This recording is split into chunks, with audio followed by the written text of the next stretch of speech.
في حلقة النهارده من زاك توك هنتكلم عن 9 طرق يجيبوا لك خبرة اللي بتطلبها كل الشركات تقريبا لما بتروح تقدم سيفيهك عندهم. في الحلقة دي هنعرف ازاي تجيب الخبرة اللي هم عايزينها دي. اشوفكم بعد الانترو. ازيكم يا جماعة، عاملين ايه الاخبار؟ معاكم محمد زازوق من zakworks.com. اهلا بيكم في حلقة جديدة من حلقات زاك توك. حلقة النهارده هنتكلم فيها عن 9 نقط تقدر تجيب بيهم الخبرة اللي كل الشركات بتطلبها. دايما لما بتروح تقدم السي في بتاعك ويجي يعمل لك الانترفيو يقول لك طب انت اشتغلت فين قبل كده؟ سواء فريش جراديويتد او انت لسه متخرج او انت لسه اصلا ما اشتغلتش في حياتك او خبرتك المهنيه زيرو. الحاجات اللي هنتكلم عنها النهارده دي او ال9 نقط دول هيساعدوك انك تجيب خبره او حتى على الاقل في الانترفيو يبقى شكلك كويس قدامهم. قبل ما نخش في الفيديو ما تنسوش تعملوا لايك وسبسكرايب وشير وتفعلوا زرار الجرس اللي جنب زرار السبسكرايب ده علشان لما نعمل اي فيديوهات توصلك على طول قبل اي حد تاني. قبل بقى ما نخش في موضوع الخبرة وازاي تجيب خبرة لازم نعرف الفرق بين الخبرة والسكيلز او المهارات. كلمة خبرة معناها انك تكون اتعرضت قبل كده لمشاكل مهنية او انك اشتغلت مع عملاء او في شركات قبل كده او عندك الخبرة الكافية سنة او سنتين انك تكون اتعرضت لمشاكل الشغل او اتعاملت مع مدير او عملاء قبل كده. هي دي الخبرة اللي بيقصدها الشركات واللي دايما بيعوزوها في الراجل اللي رايح يشتغل عندهم اول مرة ده. لكن المهارات او السكيلز دي المقصود بيها ايه اللي انت تعرف تعمله وكاتبه في السي في بتاعك من مثلا سوفت وير او حتى مهارات شخصية عندك انت ومش عند غيرك. هو ده الفرق بين الخبرة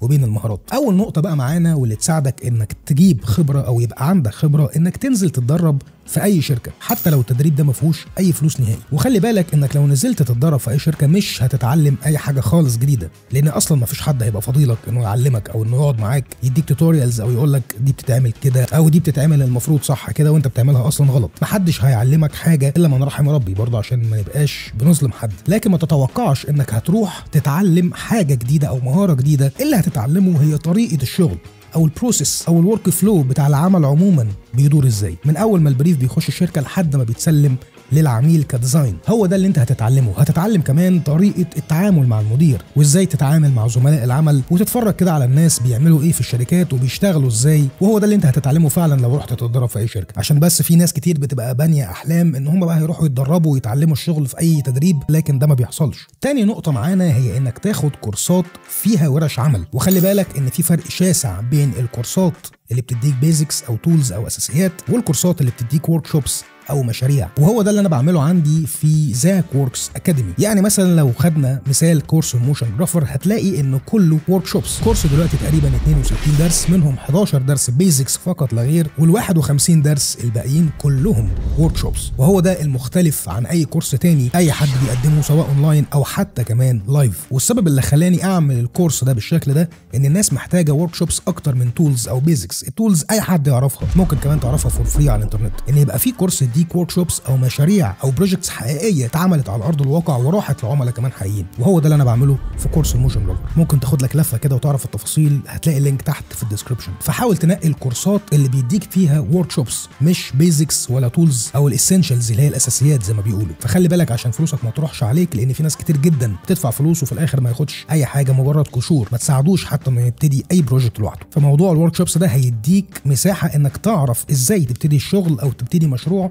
وتنهيه. ثالث نقطه معانا هي انك تعمل شغل فريلانس وحتى لو بفلوس قليله، حتى لو مش هتاخد المقابل المادي الكبير دلوقتي، لكن اديك اتعلمت واديك تعاملت مع عميل، وده نوع من انواع الخبره اللي الشركات محتاجاها. رابع نقطه معانا انك تعرض على الشركات بنفسك انك تشتغل معاهم لكن بمرتب قليل او باجر اقل من الاجر الطبيعي اللي المفروض تاخده، حتى لو لمده 3 شهور او 4 شهور او حتى سنه. ده برضه هيديك خبره كويسه جدا. وقول لهم ان انت عايز تتعلم، يعني مش عيب خالص بقلل الاجر بتاعي او المرتب بتاعي علشان اقدر اخد خبره عمليه ومهنيه تاهلني بعد كده ان انا اشتغل في شركه تانية. ومين عارف ممكن ما يستغنوش عنك بعد كده ويدوك مرتب كبير وتبقى معلم ضربت عصفورين بحجر. النقطه الخامسه والمهمه جدا واللي بعض الناس المبتدئين بيهملوها تماما هي العمل التطوعي، سواء في شركات او مع فريق عمل. يعني مثلا فرضا ان واحد هيقول يا جماعه انا بعمل بروجكت مثلا معين ومحتاج ناس تيجي تشتغل معايا تطوعيا. الموضوع ده هيعلمك جدا، خصوصا لو الشخص اللي طالب ده عنده خبره، فدي فرصه حلوه قوي انك تتعلم منه وتشوف الشغل ماشي ازاي. حته العمل التطوعي دي سواء لو انت دلوقتي في جامعه او حاجه زي كده ما تدورش على شغل حقيقي دلوقتي، لكن يفضل انك تشتغل في العمل التطوعي لان ده هيأهلك جدا لسوق العمل بعدين. على الاقل حتى هيخليك تشتغل مع تيم وورك.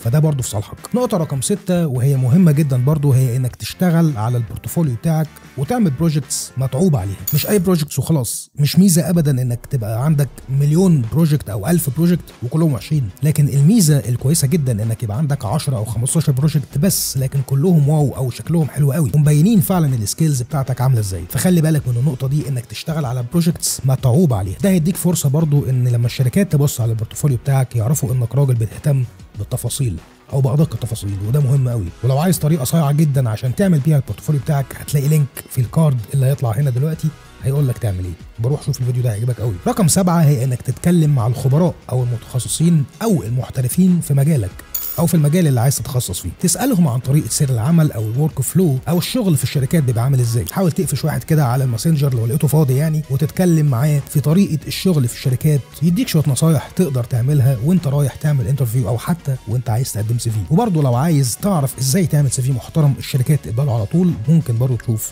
اللينك اللي هيطلع هنا في الكاردز ده. برده الفيديو ده حلو قوي، بروح شوفه برضو مع الفيديو اللي فات.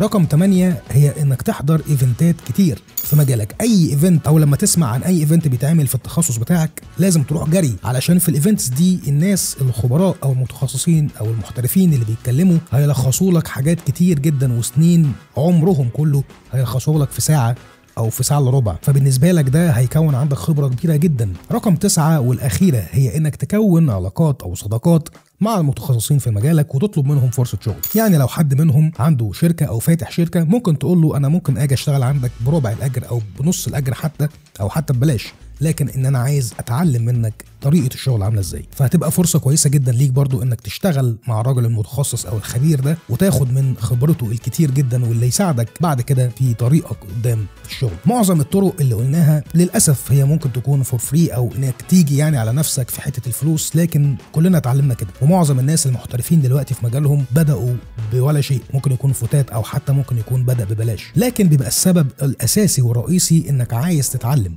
ده غير كمان انك ممكن تدفع فلوس عشان تتعلم لو عندك الشغف الحقيقي، لكن لو مش عندك الشغف صدقني عمرك ما هتدور في ال9 طرق دول ولا حتى هتحاول تعمل منهم اي حاجه. انا في ناس كانت في الايفنتات بيجولي من اسوان ومن اسيوط والمنيا ومن اسكندريه ومن كل حته علشان بس ياخدوا معلومه او ان هم يقعدوا يوروني شغلهم او ان انا اقول لهم يعني رايي في شغلهم. الناس دي هي اللي بجد في المستقبل بعد 10 سنين هتبقى حاجه كبيره قوي في المجال. فالشغف هو اللي بيحركك ناحيه ال9 نقط دول او يعني ناحيه اي خطوه منهم علشان تبقى حاجه في المجال اللي انت بتحبه. وبكده تكون حلقه النهارده الحمد لله خلصت على خير. ما تنسوش بقى تعملوا لايك وسبسكرايب وشير علشان تشوفوا الحلقات اللي جايه من زاك توك. وكمان يا ريت تقولوا لي رايكم في ال9 نقط دول، او لو عندك حاجه زياده او طريقه زياده قولها لنا في الكومنتس تحت، هكون سعيد جدا اني اراها. كان معاكم محمد زازوق من ZakWorks.com. السلام عليكم.